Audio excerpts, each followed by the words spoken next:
Jesteśmy przy kontenerze ze sprzętem ochrony. We are at the container with Dräger respiratory protective equipment, and we have just finished the first tests with the new Dräger PSS Airboss. This is a robust, comfortable breathing apparatus with a lightweight cylinder that makes it very convenient to use. We also tested breathing apparatus with masks equipped with a communication system.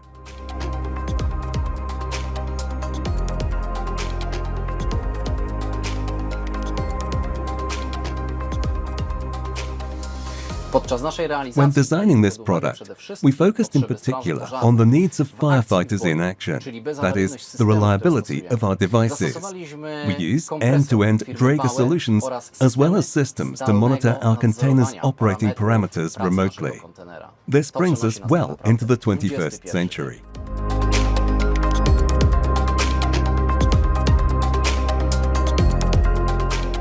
Today, our product was delivered to the Fire Brigade Training School in Bydgoszcz. We would like to showcase all of the possibilities offered by today's technology and enable students to train with the best Dräger equipment available on the market.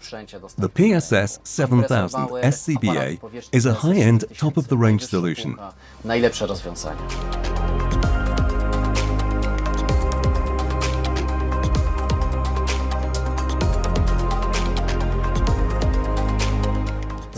Thanks to remote monitoring of the energy to and from the container and the airflow pressure, we can be sure that our container is able to meet the toughest challenges. The container can be used as a stationary workshop for setting up and managing respiratory protective equipment directly at the fire station, or as a mobile unit that is always ready to take emergency action when necessary.